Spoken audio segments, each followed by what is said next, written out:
learn the breaking reports surrounding Armando Broja, as West Ham are currently negotiating for the striker. We have big updates surrounding Richarlison as official inquiries have been made.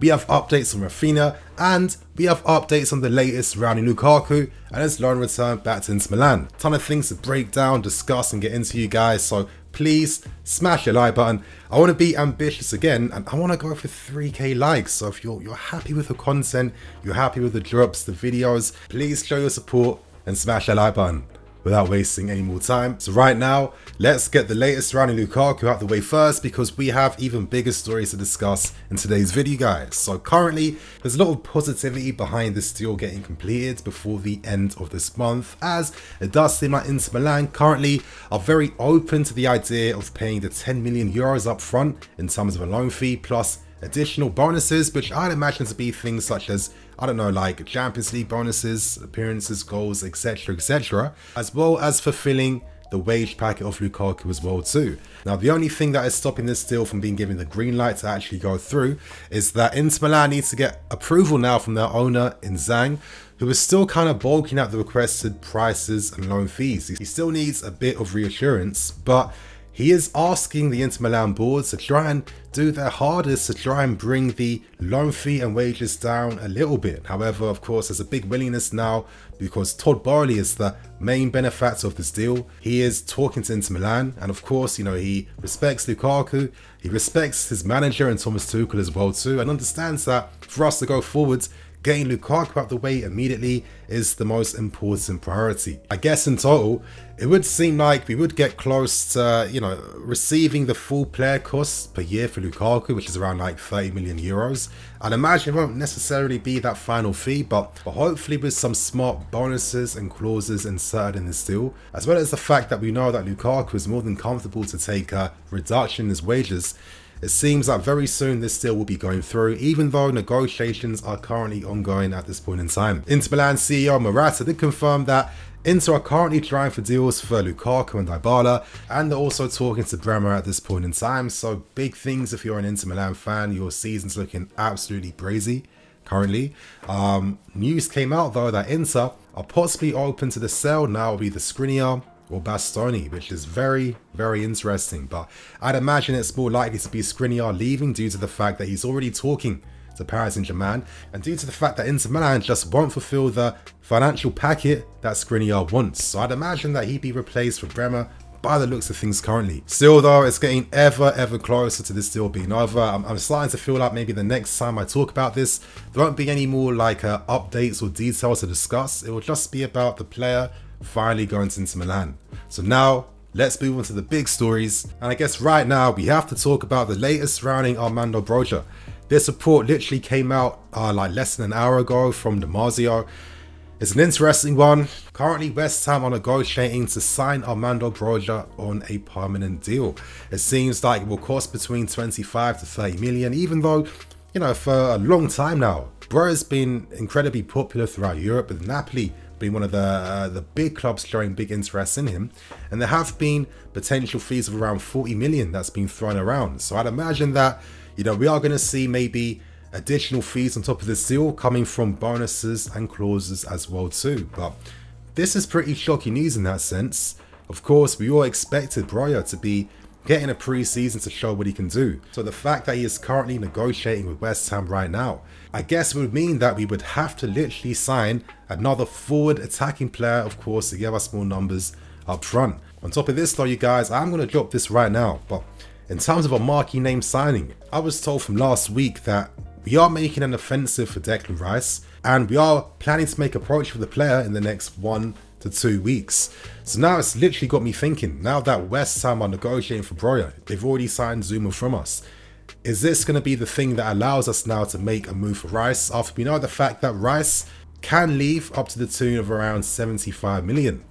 That makes sense. You know, if you take away that 30 mil from the 75 that is going to cost Rice, it's only going to cost us 45 million to sign the player, and he comes at a dramatically reduced fee compared to like contemporaries around him like Shomeni, for example. Is this too good to be true, or is this what is literally happening at this point in time? Things seem pretty exciting. Of course, it's a bit disappointing that we'll probably never see Broja getting that opportunity here. And you'd imagine if he blows up at West Ham and we are still in the market to sign the forwards. Oh, should we even waste our time trying to negotiate again with West Ham, knowing just how difficult they are?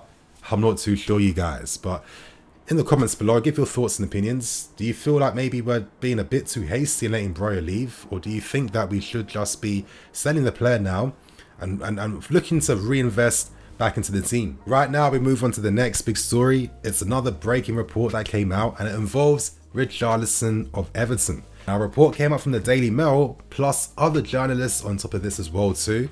And essentially, it seems like Everton want over 50 million to release Richarlison in this window.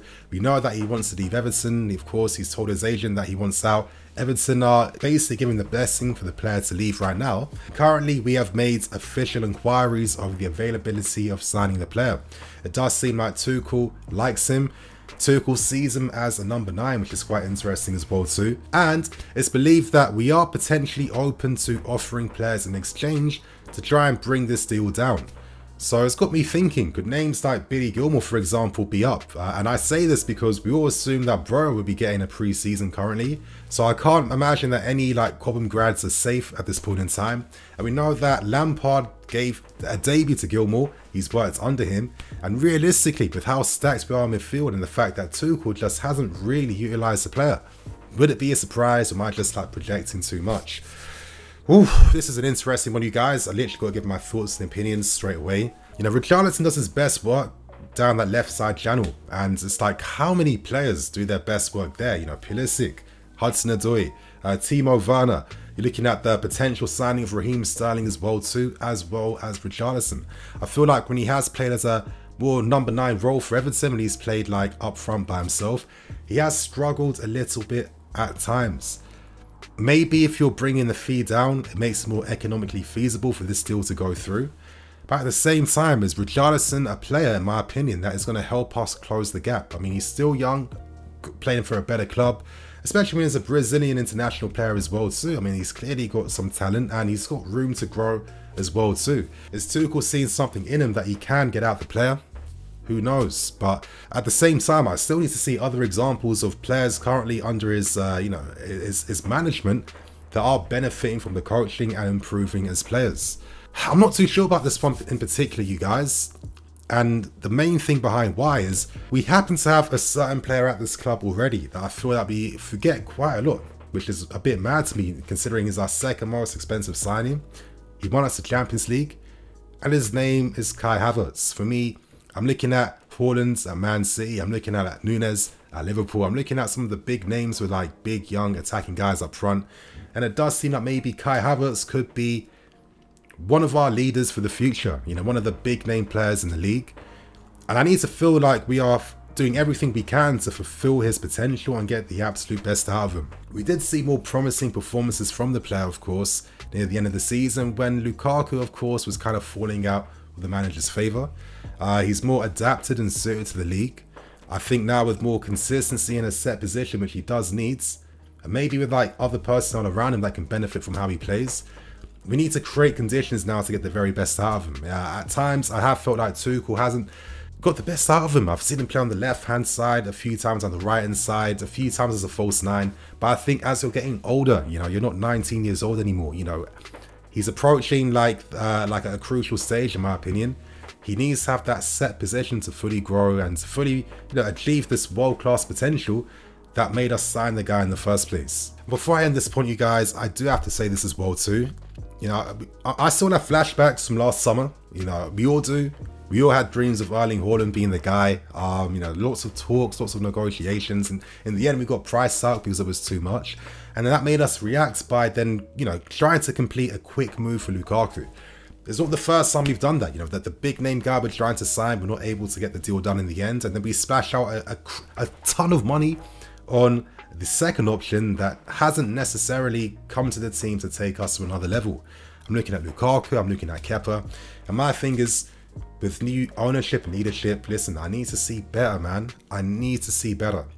For me, if Nkunku is going to be too expensive in this window, but you know he has a guaranteed release clause for next summer, this is the type of player, in my opinion, that can come, improve you and take you to another level. He understands how the manager works currently already. And it's just like, other clubs have benefited from patience. I'm looking at Madrid, I'm looking at Man City. I mean, they literally signed Haaland for his release clause and dramatically less than the money that Dortmund wanted for Haaland last season. You know, why splash out money, big money on a player that isn't complete levels, in my opinion, when there could be incredible options in the next window? The reality is, it seems like it's more of a rebuild, as Tuchel said. You know, it does seem like we aren't really looking to challenge for the league right now due to the, how much needs to happen during the summer. And I would feel a lot more confident when Todd Boehly has completely restructured the club in his image, has brought in all the data analysts, and we're making really concise decisions with top professionals, with, top data analysis to help us get the forward we need, you guys. Because, over 20 years now, only a handful of strikers have done anything playing for us. It's been one of the biggest bogey decisions in how many decades now. I just think that it just needs more care and love if anything is to happen. For me, I don't think Richarlison is the guy whatsoever. And, if we're really making official inquiries, I'm not too sure in my opinion though. So you guys, how do you feel about the news? Let us know below. And of course, we end things with the final report, and that is surrounding the future of Raphinha of Leeds. Now, this report came from Fabrizio Romano on Twitter. Essentially states that, we have made contact for Raphinha alongside, your Spurs, Arsenal, and many other clubs as well too. It does seem that the pattern we are starting to see as we are approaching the end of this month is, instead of monitoring and looking at, the key word now, the code word is now becoming contacts, which is an important word to hear, you guys, because it does feel like we've finalized a list of targets and now it's coming down to entering talks, negotiations, finding out possibilities, etc, etc. And Raphinha does make sense if anything did happen to Ousmane Dembele.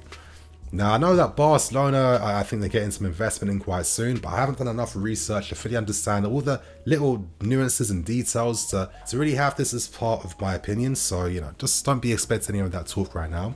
We know that Barcelona, as Romano does report, had agreed personal terms for months back, but haven't done anything with that so far because they don't have any money at this point in time. And Raphinha's not waiting. It does seem that Arsenal are currently the favourites. 50 million, it seems, could be the final fee to sign him. However, Romano is kind of reporting that, they could even sell Raphinha up to the tune of 65 million too. But for me, if that was to happen, essentially that's going to be due to the auctioning of the player. With all the competition after him, that would naturally drive the price up of Raphinha. And that's where things then get interesting for Leeds. I mean, they've already kind of signed Aronson and other guys this summer as well. It's quite obvious that they are preparing for the player to leave them. I do want to say this though, a lot of the players we're looking at, I feel like they kind of share the similar profiles of players we already have. And I've been saying this, you need to use them in more complementary manners to get the very best out of their game and let their instincts carry them. I'm looking at Hakim Ziyech. Now, some of you guys will instantly say Raphinha is way better than Ziyech, but if Ziyech was to move to Leeds, are you telling me that he's going to be struggling and not going to be their best key player? I mean, this is a guy that's played CL football. This is a guy that's, got a lot of respect behind his name. And I just feel like the few glimpses we've seen of him playing on that right-hand side, we've seen real quality and real ability. Like, we have seen that. That is not up for the debate, in my opinion.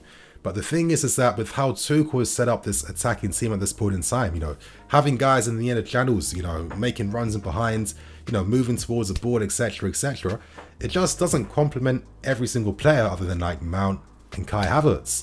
So if we're looking at players like Raphinha who do their best work receiving out wide in space, and other options and other targets this window that kind of do the same thing as well too, it would have to give an indication that at least we are probably going to use like a back four team as well too. But if that's the case, then I feel like we could get new life from certain players we have as well, because a part of me, man, just doesn't realistically expect us to get rid of like a Werner, Pulisic, Ziyech literally before the window ends. But who knows? Let's see what happens. But how do you guys find the current news surrounding Raphinha? Is he a player that you want to see? Ideally, you guys, for me, it's Ousmane Dembele. It's not the right time at all to be giving up any hope whatsoever. But regardless, you guys, that is the end for today's video. It's a big one. I'm definitely want to hear your thoughts and opinions, because a lot of these potential moves have a lot of significance for our season plays. So I'm in EFC, this is Bluelionstv. I'll catch you guys later with some more videos. Cool.